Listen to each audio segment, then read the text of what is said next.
we dive into authentic conversations about ourselves and our community, exploring topics that uplift and inspire us.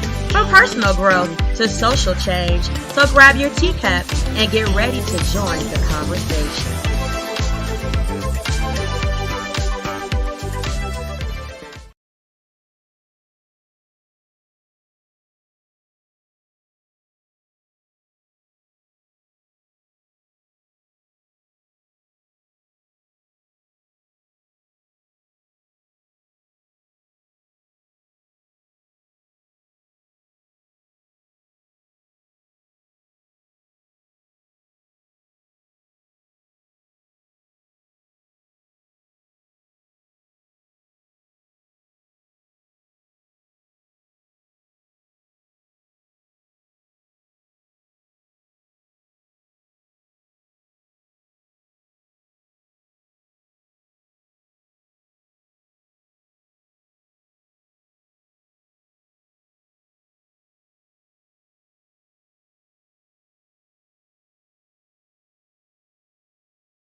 and would be forced to hold weird sex positions for hours on end to where she actually developed a back ailment. Yet you heard the way he talked to her, basically throwing her back in the ring. Thoughts? It's really an alarming, a horrifying insight. I've spoken to you before, Nancy, about how Diddy sees his life like a movie. He plots his life out.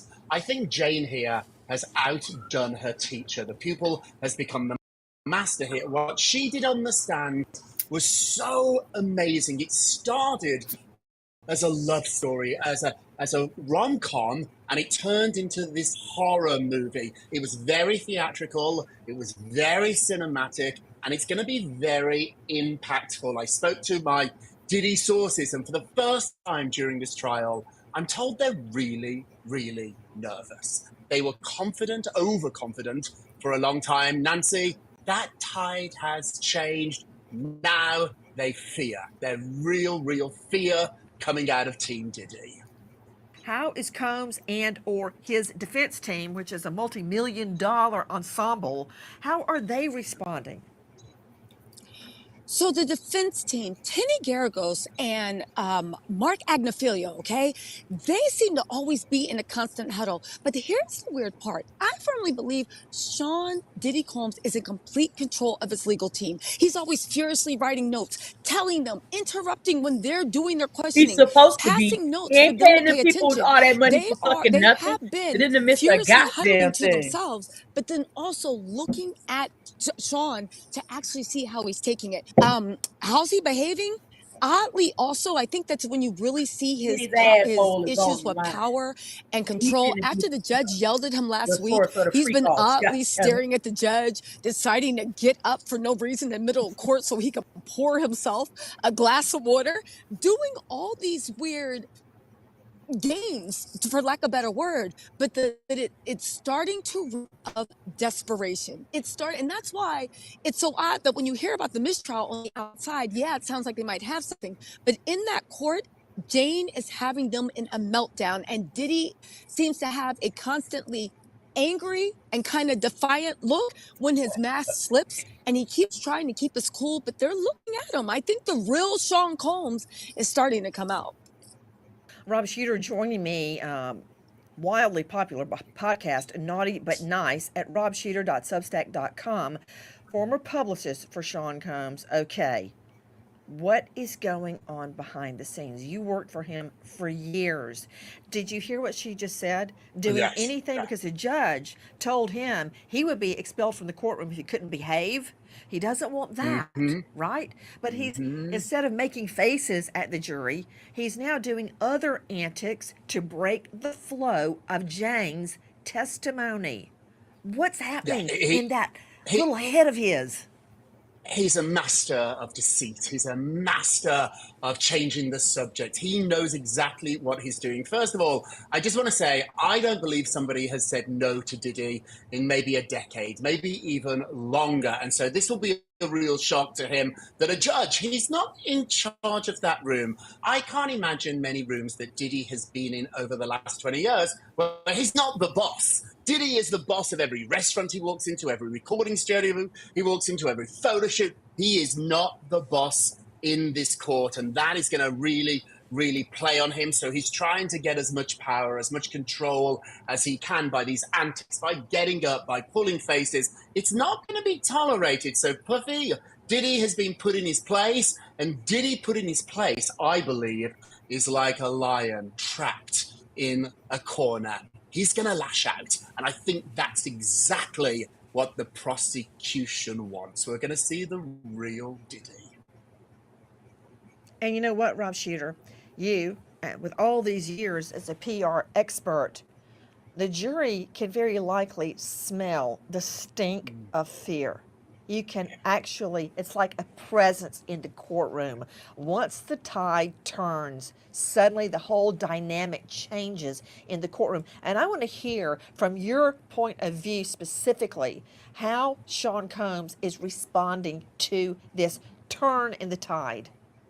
he'll be shocked. So at first he'll be in denial about it. I've been at a lot of his shows and some of them did not go very well. And he used to say afterwards, I could feel the crowd. I'm losing the crowd. That's what he must be feeling right now. He is losing this jury. However, knowing Puffy like I do, he doesn't give in without a fight. He's going to be screaming at his lawyers. He's going to be screaming at his team. It's no coincidence that suddenly his PR machine is outside the trial trying to influence people to say nice things. They know they're in trouble, but they are not giving up without a fight.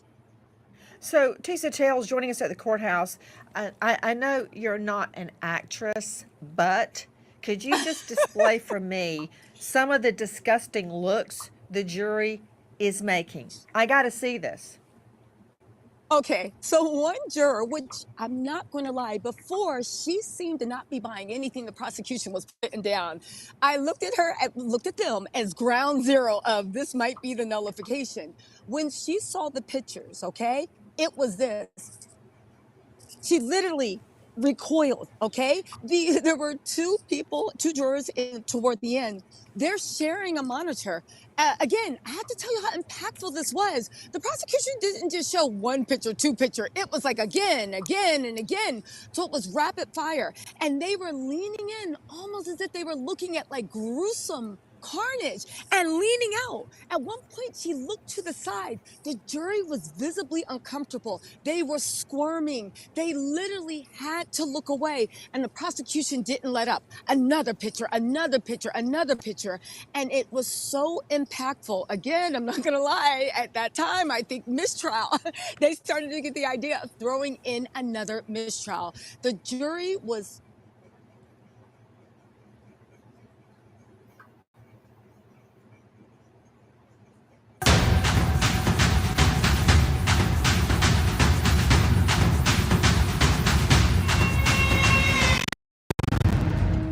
He demanded you 24 hours a day, 7 days a week. He could be really bullying. He could also be very charming. It was really gruesome. It wasn't a job. It was a life. He took over your life. You had to have seen Diddy's face. He literally was like, what is even happening right now? His jaw was on the ground. The legacy of Sean Combs? Are you kidding me? What about all the women that we're hearing from? One after the next woman of color that has gotten a beating from Sean Combs. No one seems to hear that. Could you show? All right, Nancy Grace is coming in hot, y'all, with all of the, YouTube stars. She got Tisa Tales. She got Armand Wiggins. Y'all, when y'all come in here, please remember to like and subscribe. Keep those teacups up and drop the teacups down in the chat. Y'all are up late night with Tanisha Talks Teas. We are on Diddy trial day 15 through current.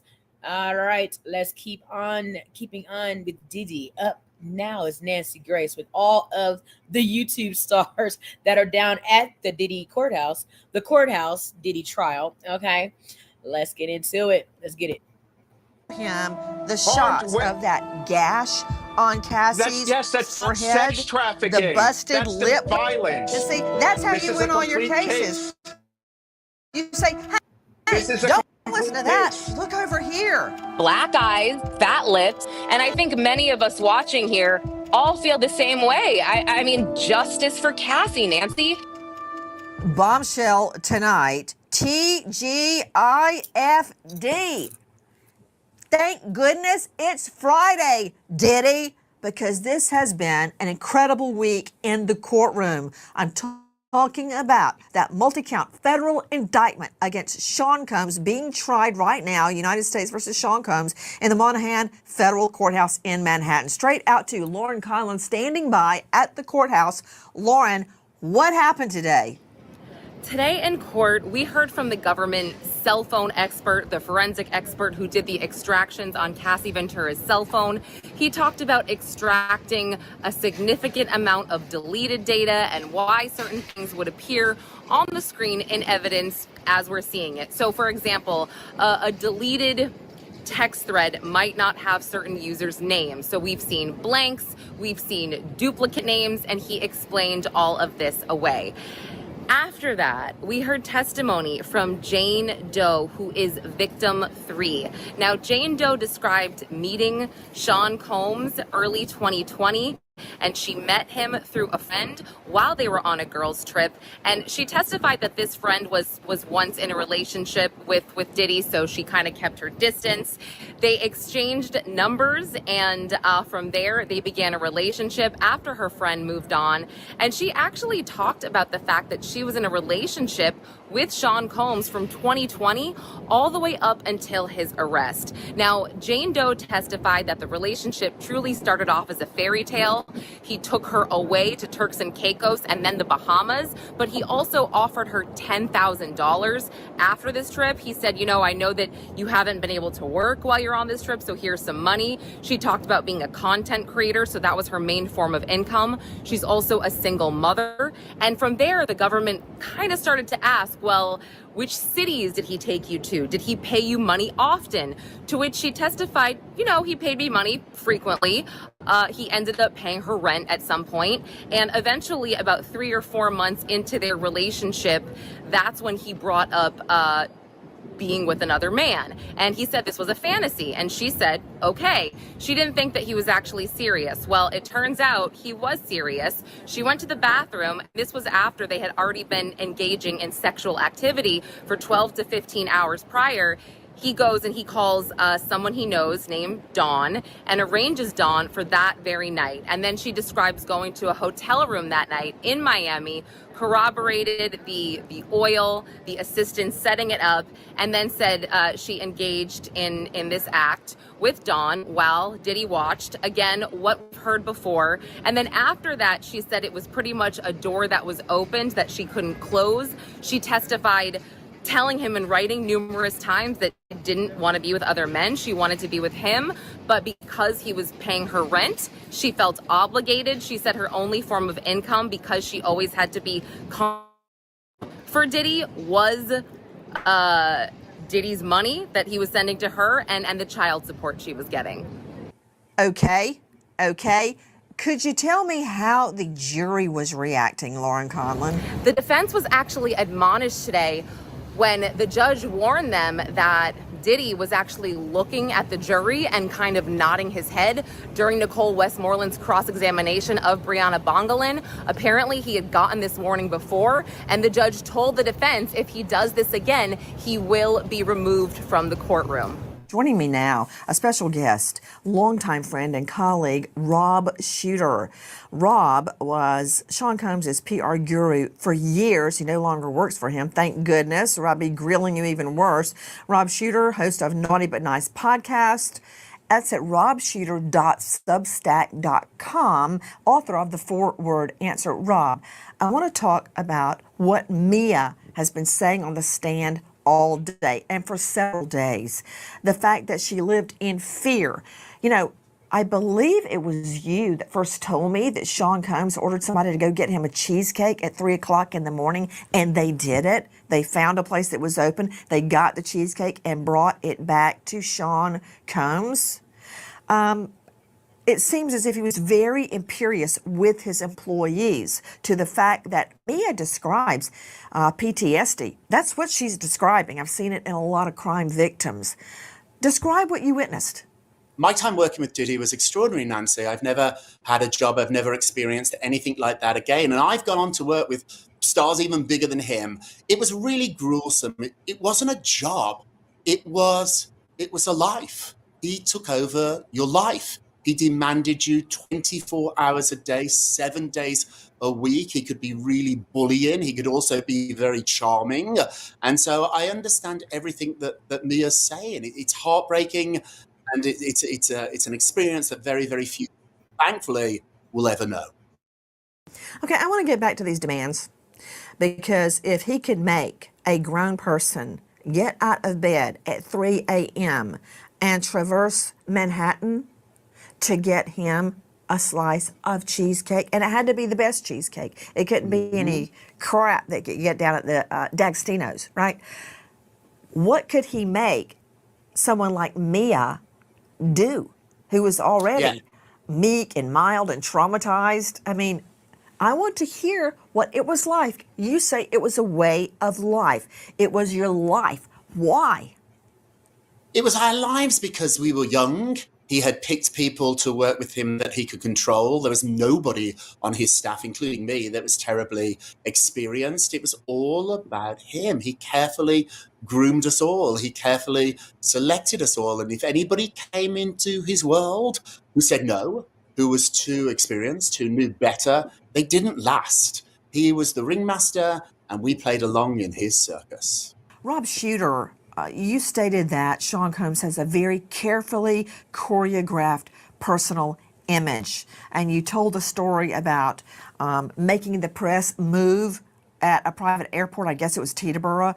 So Yeah. as they all filmed Sean Combs pulling up, at first you didn't see the private plane, and he was so angry. He actually single-handedly made all the press move where they were standing so he could re-enter Teterboro. So when he got out of his SUV, you could see the private plane behind him. Describe. Yeah, absolutely true. I was on the tarmac. The press was lined up waiting for him, everybody from national shows to local press. And he drove up in his car and he realized they were shooting this ugly airport terminal behind him. And he wanted a shot of this very, very expensive private plane. So what he did is he left, he restaged his entrance. We spun the press around and we had to go down that line, Nancy, and make sure every member of the press who were videoing deleted their original footage. So we did not leave this to chance. It was something that he had thought of. I wouldn't have thought about this, but he told me, make sure they've all deleted the footage I don't want. I don't want to give them the choice of deciding which footage to use. They'll use the one that I give them. So he got an entire fleet of the media to change their positions and delete video. I'm making a point. Listen to this, Shooter. Brian Steele shows me a birthday shout out from Combs captioned, "Beside every great man is a great woman. P.S. Sorry I was acting crazy last night."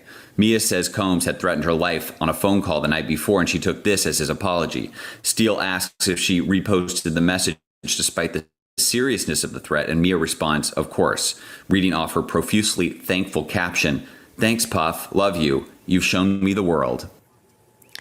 So you're hearing, Rob Shooter, the posts that Mia is making about a birthday wish, and then she gets cross-examined about wishing Sean Combs happy birthday on a post. Now, I have seen victims go along to get along, whether it was your employer forcing sex on you, husband, partner, judge, and you don't want to make waves in the courthouse, so you put up with it and you just keep going. But he's really tearing her up on the stand about this shooter. What do you make of it? You know him. Yeah, I think this is directed by Diddy. I think Puff is running this entire trial. He's telling his lawyers what to do, which might be a mistake, but his ego is very, very big. And newsflash here, Nancy, it is possible to think you love a monster.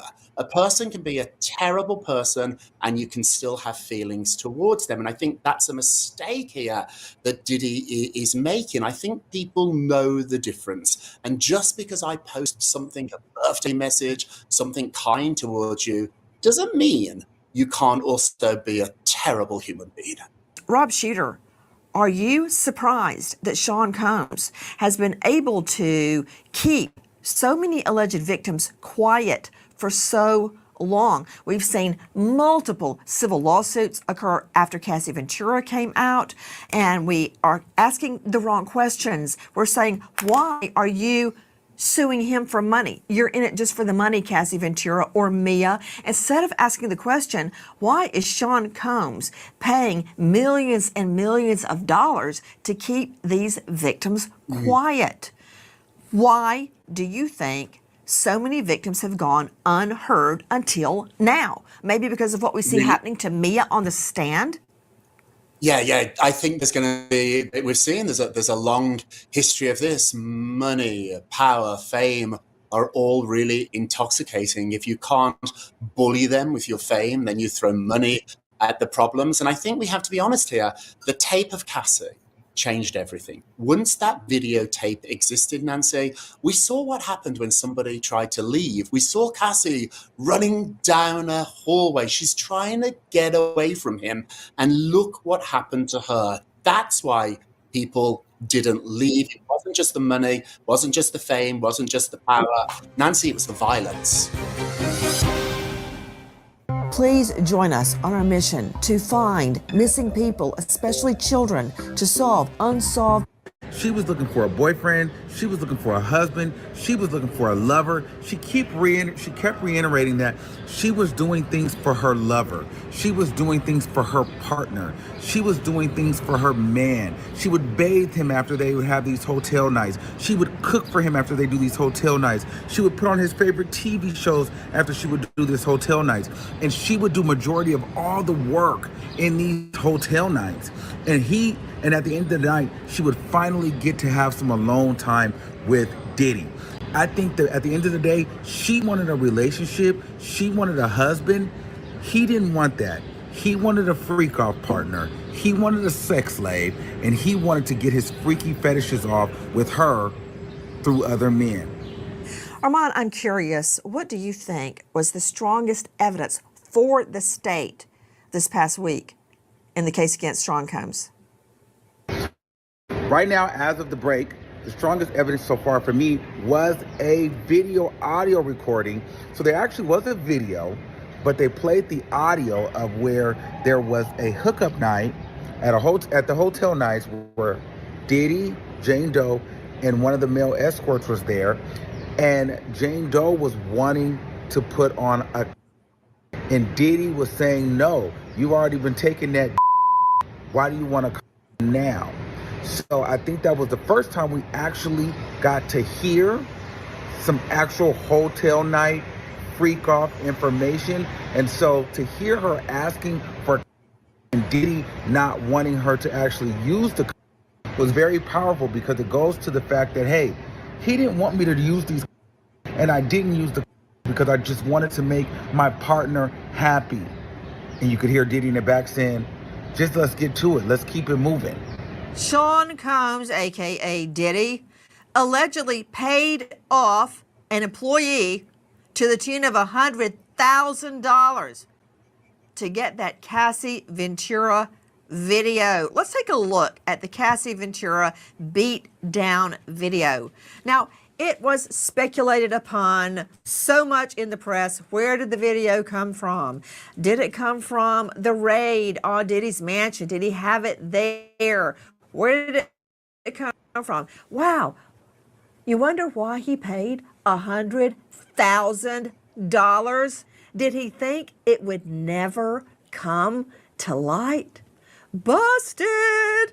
In court, sworn testimony that Sean Combs paid $100,000 to get his mitts on this video. And this video was like pulling the tiger by the tail. You can't hold on and you can't let go. Because once the feds saw this, they had to do something.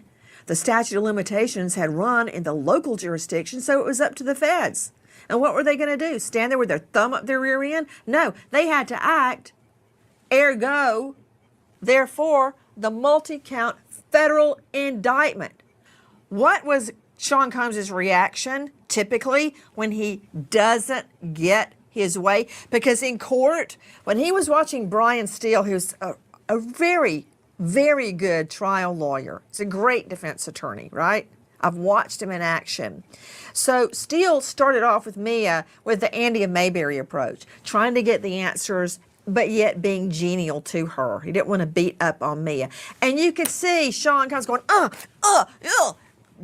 moving around and twisting around and holding his face and all that. I mean, the jury could see him. And then suddenly, Brian Steele has a change of heart. I mean, you can imagine if Diddy is steering that ship, then he gets really mean to Mia. Steele does. So Diddy not getting what he wants. Can you imagine how angry he was when he finds out that was $100,000 right down the crapper? There was another copy. Yeah, I'm sure he was absolutely furious. Let me tell you a little bit of a secret here about Puffy. For somebody with all the money that he has, he's incredibly cheap.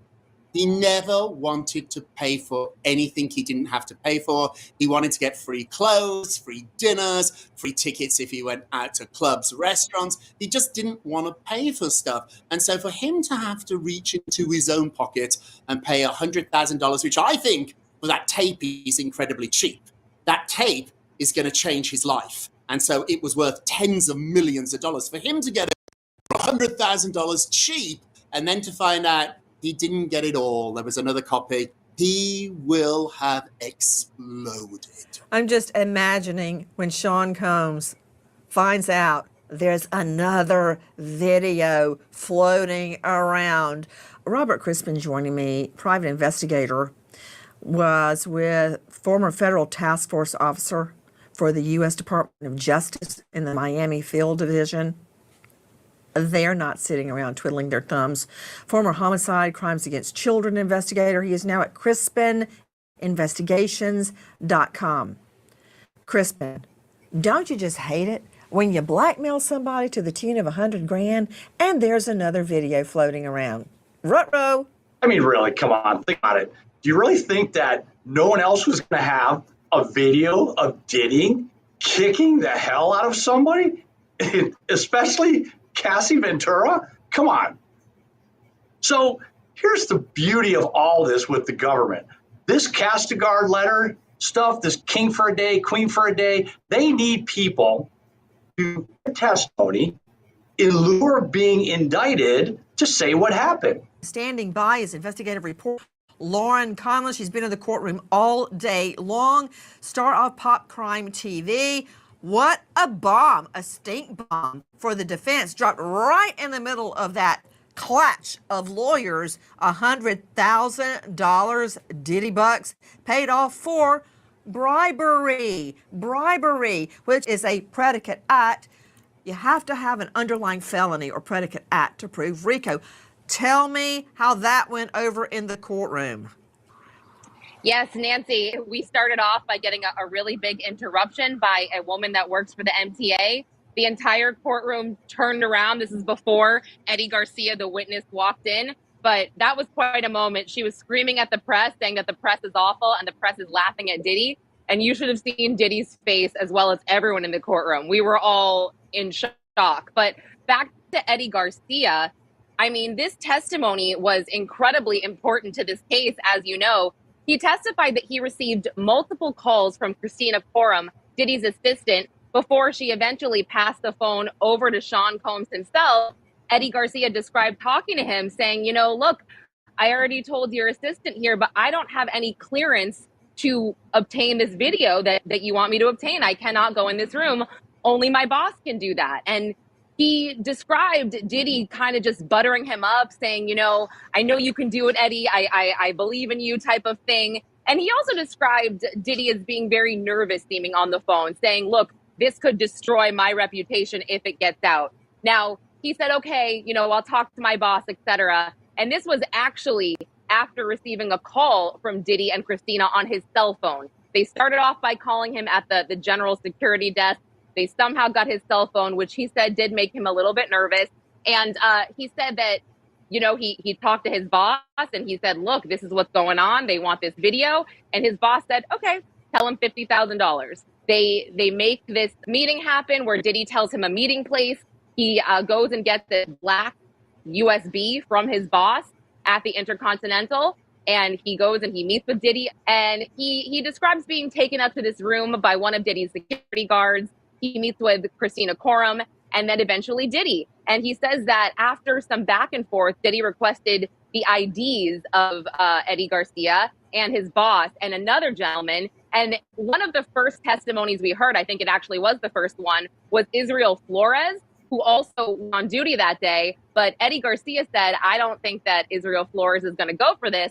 So they got the ID of somebody else. And they texted these to him.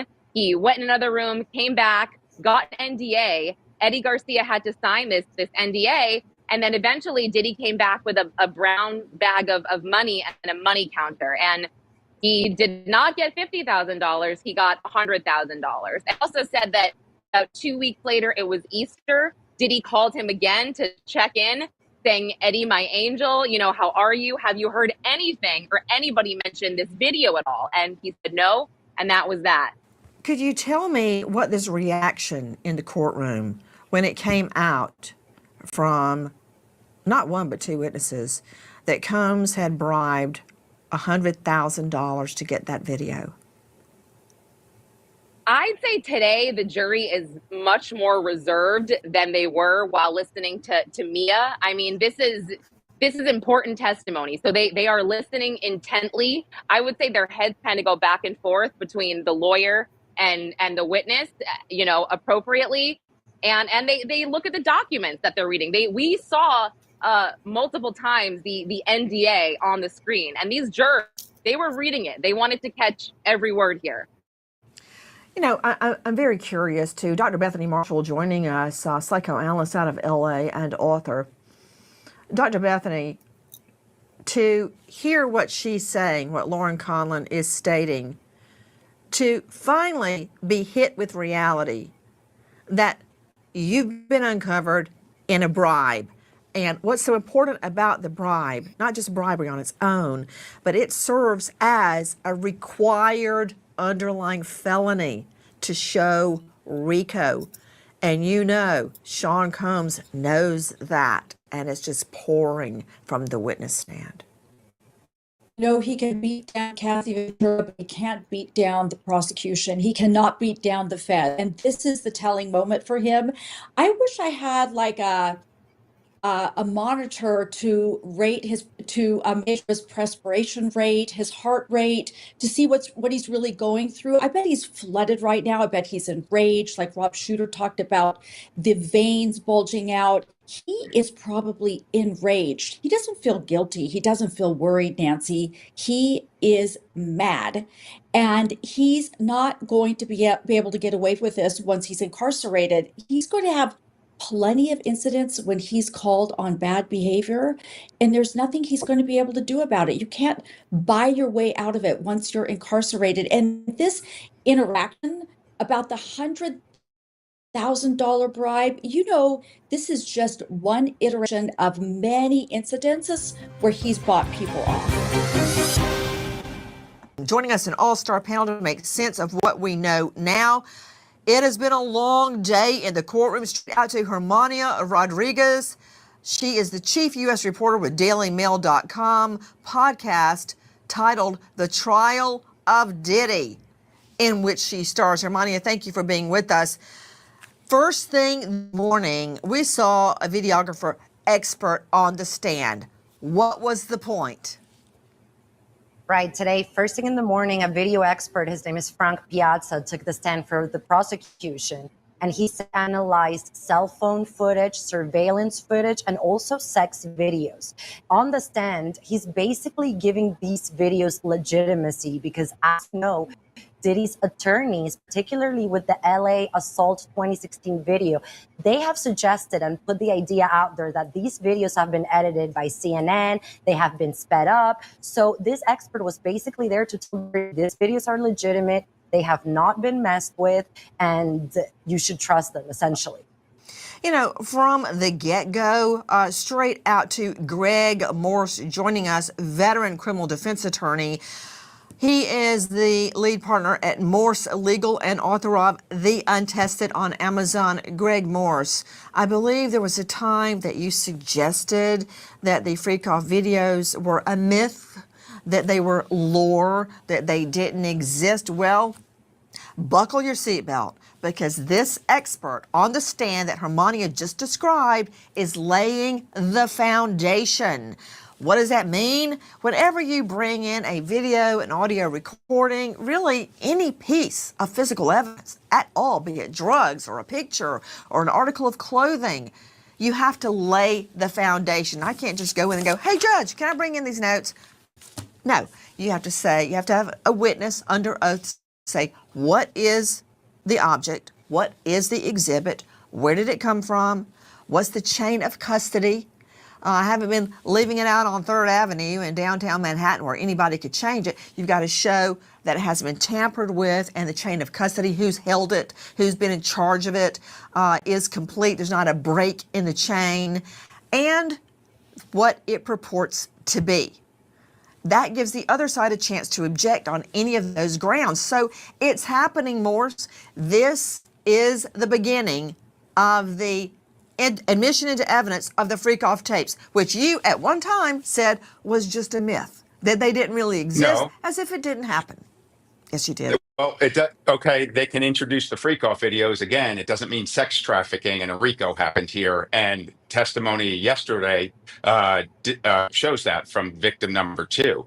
So they can introduce these videos. A lot of people want to keep their sex lives private. Doctors, lawyers, famous people.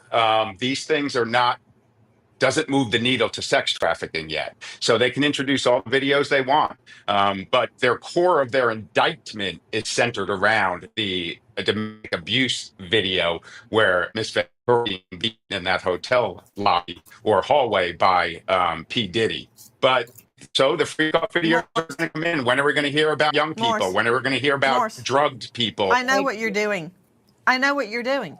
First of all, you said, I don't know if these freak-offs really happened. And if they did happen, there's not a video.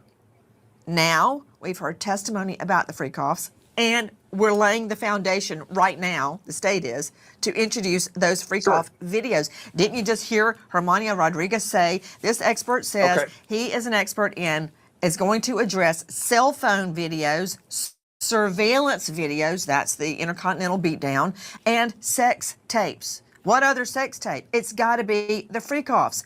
They're coming into evidence. And from what I understand, straight out to Sydney Sumner joining us, Crime Stories investigative reporter on the case from the beginning, like Hermania. Sydney, these are not all consenting adults in engaging in or I guess the new term would be polyamorous. That's not what the state is alleging, Sydney. Absolutely not, Nancy. They're alleging that these women or men or all participants who may or may not have been adults, we've seen many minor allegations come out in lawsuits, but SDNY is not specifically arguing that Combs targeted minors. Anyways, the government is claiming that these victims were coerced in one way, shape, or another, whether that was by financial control, blackmail, the threat, or follow through of physical violence. Combs used coercion to get what he wanted, to get these sex parties, these freak-offs. This was not something that somebody wanted and actively was interested in doing. I mean, Greg Morse, I don't know. I'm a pause it right there, sippers. Every testimony that we've heard so far, that's exactly what they wanted, and that's exactly what they were doing. Did he put out the proposal for them to, accept or deny? They accepted. They had their rent paid, their vacations laid, and their sexual escapades of being nymphomaniacs were carried out. Y'all drop it down in the chat. Y'all let me know where y'all are at on this Monday night, coming into early Tuesday morning, where Diddy is on trial for his life, y'all. What do y'all think is going to happen? Will they be able to convict Diddy with these RICO charges? I am still in the middle. I'm not on either fence. Y'all drop down in the chat. Tell me where y'all are. Thank you for staying up late night with Tanisha Talks Tees. We are covering day 15 through currently of the Diddy trial. Let's just keep it on, keeping on. Deaf, dumb, and blind? Didn't you hear testimony that when Cassie Ventura was getting beaten in the hallway of the Intercontinental and dragged back, it was dragged back to a room where she was being coerced into having sex with a sex worker, and she was trying to run away. I didn't hear that. I did not hear that, Miss Nancy Grace. As much as respect is due to Nancy Grace because she's helped so many victims seriously in this shit, right? I did not hear, because at first I thought that's what was happening from watching the video. I thought that Diddy was dragging Cassie back down through the hallway, right? So that she could go back to a freak off. But apparently he was in the shower. She, saw like, okay, I don't know if it's going to be a freak off, cracking off. All I know is I'm not up for it, and she ran. I don't think it was an active in the moment of an actual freak off. I don't recall that being testified to. Making up In testimony. what world You're making up is that testimony. consensual sex? All you're doing is making up testimony. I'm right. That's what I am. Because so far the prosecution hasn't produced any testimony that says victim number one or victim number two were coerced or forced or through fraud. This is, people made choices in this situation from their own mouth. Miss Ventura testified from her own mouth. Yeah, I didn't always like the freak offs, but I did them. You had another witness. Okay. Miss Ventura paid me for the freak off. Again, things are being shoved in under a criminal indictment to things that people do. We may look at it and say, I would never do that. I would never want to be involved in that. But let's review the some people evidence. do. Sydney Sumner joining us from Crime Stories. Sydney, isn't it true that Cassie Ventura testified that she was being dragged back to the room? And what was happening in the room, number one. And number two, isn't it true when the security guard, who we see in the video, went back to the room, he sees another guy in there. That's the sex worker. That's correct, Nancy. So that's what I we didn't heard hear from that. Israel Flores. And I did not hear that. I did not hear at all Cassie testify to there being anybody else in the hotel room or the security guard that we saw on the videotape when we finally got the full unedited version of the fight in the hotel with Cassie and Diddy. I did not hear anybody testify to the fact that there was somebody else in the room, because all up until we actually got into the actual trial of Diddy, I thought that that's what was going on. There was so much speculation about, what was really going on in the room, right? And it looked like Diddy was dragging her back to a freak off. Okay. Unfortunately, that has not been testified to. What has been testified to, though, that we know, T Sippers, is what? Diddy was in the shower. Cassie ran out of the hotel room. Diddy suspected she was gone, maybe heard the hotel doors shut or something of the sort, grabbed the towel, or ran out after Cassie butt naked. Okay. And I don't know. If there's been testimony of a freak off. If there has, can somebody, one of the tippers, pinpoint it somewhere? We'll go and we'll, listen to it and see for ourselves. And it better not be no AI shit. So yeah, that is under investigation, Miss Nancy Grace, because I did not hear that being said at all. Cassie about that situation. Flores claims that there's another man in the room, and he didn't make any note of that man being in the room because he was not directly involved in Sean Combs and Cassie's altercation. So he left that out of his incident report about the situation because he was irrelevant at the time. Did he testify to it when he got subpoenaed by the prosecution? Coming back to testimony combined You with see what I'm saying? If it's not in the testimony, then what are y'all saying? Cassie Ventura said on the stand, that becomes incredibly important because it backs up the fact that she said she was running away from a freak off. So I never heard it. I never ever heard Cassie say at the time of the hotel fight, where Diddy kicked her, hit her with a vase, all types of horrific, things that he did to her physically, violently. I can't recall her saying, and yes, it's getting late, but we are up sipping tea on Diddy, that, you see what I'm saying? He they were engaging in a freak off. I just didn't hear that. Did y'all hear that, sippers? Because I didn't hear that. My tea sippers, drop it in the chat. Am I crazy? Because I didn't hear that. I did not hear that. I have not heard that. Do you think Sydney Sumner, she doesn't have a dog in the fight, no skin in the game? You think she's lying? So she gives inconsistent statements. There's a conflict in the evidence, clearly, because she said it was consensual many times. And when the jury is charged at the end of That's this not what case, she they're going to be said. told, Nancy, you know, they're going to be told what reasonable doubt is, conflict in the evidence. Yes, I know that, but I also know what Cassie And then- Ventura's testimony. You know what? Pat is I can't take it anymore.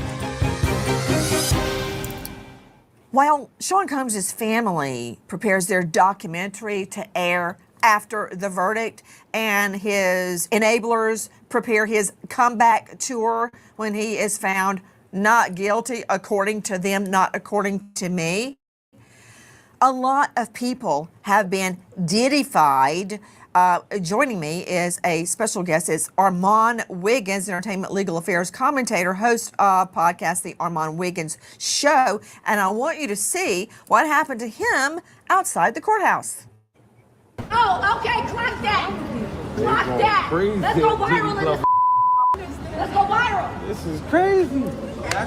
Or what? Okay, that from our friends at TMZ, Harvey Levin. You know, Armand Wiggins, please don't laugh, because you never know when somebody comes up to you on the street and starts screaming at you, whether they are high on meth, whether they have a gun. So, you know what? Next time, please just don't engage. Don't be the hero. Just say, thank you, and walk away. But yet, you engaged. Armand Wiggins, what was she screaming?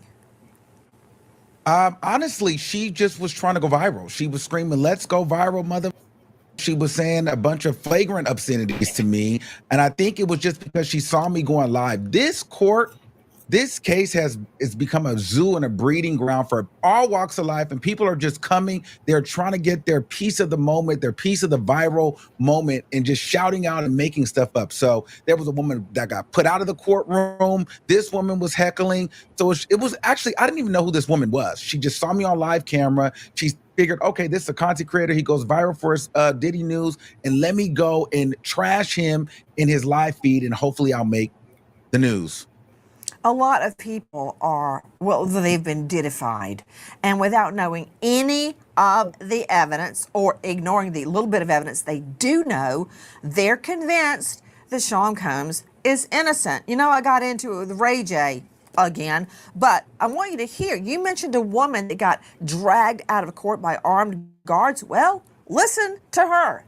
Diddy, everyone thinks this is a joke, laughing at Black man legacy being destroyed. Everyone has been laughing. I don't care if it sounded funny, it's not funny. No, it's not funny for women to get beaten, drugged, dragged over and over and over. And it's not just one woman. It's not just Cassie Ventura. It's one after the next, after the next. That was from our friends at BBC on TikTok. Back to you, Armand Wiggins, who was assaulted outside of the courthouse. I just heard her talking about the legacy of Sean Combs and wrapping it into the legacy of Black men, that they should not be wrongfully attacked. What about Black women? What about them? Do they not matter in the Black legacy? What about them? What about all the women that we're hearing from? What about Capricorn Clark? What about one after the next woman of color that has gotten a beating from Sean Combs? And do you know how close it was for this woman hanging off a balcony by high on something, Sean Combs? But yet, no one seems to hear that. What about these women? And the legacy of Sean Combs Are you kidding me? It sounds like exactly what Ray J and I were arguing about on TMZ. You saying the same thing? He's not crazy. Well, you know, He's a Ray J was celebrity. just mentioned Everybody in the loves him.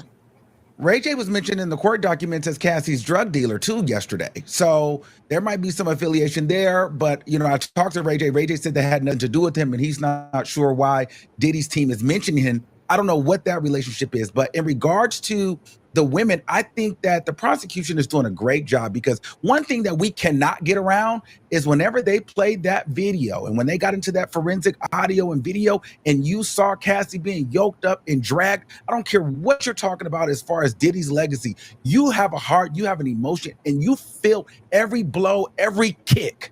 And so I think that everybody in that room, man, woman, child, they felt that. And there's no way that he's getting around that. And the prosecution makes sure every day they play that video, just in case you may have forgotten what we're really here for.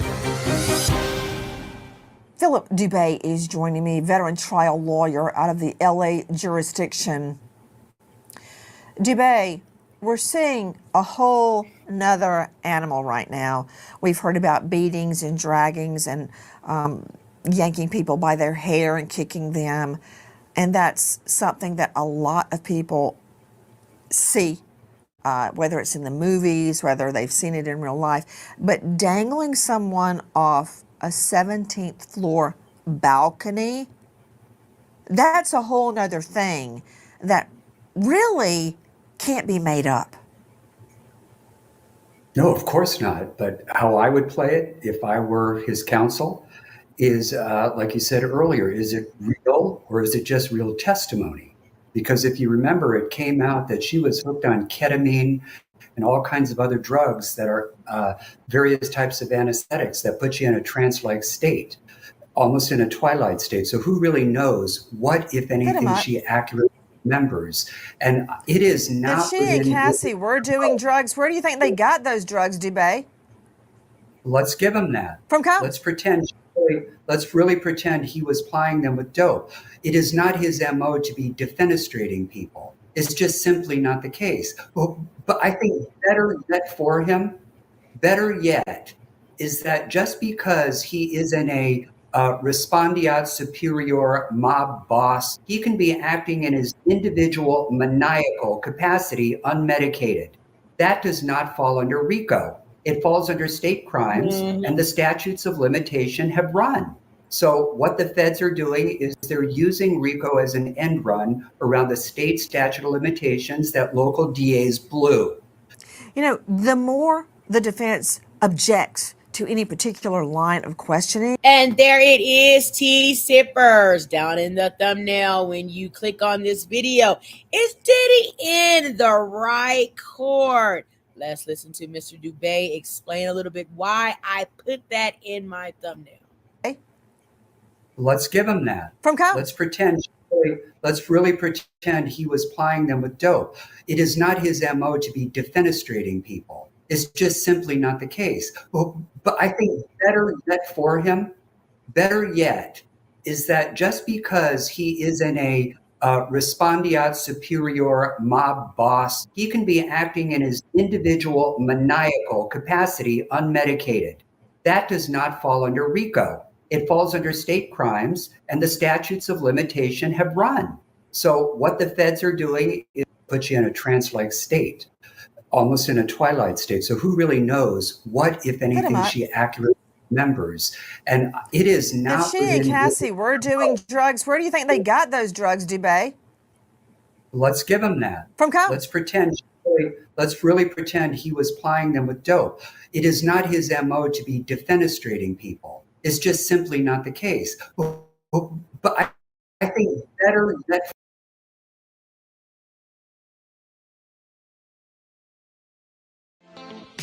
Thanks for watching. Remember to show your support by liking, subscribing, and sharing. It's a blessing. Keep your teacups filled and ready for my next upload. Until then, stay inspired and remember, always stay sipping.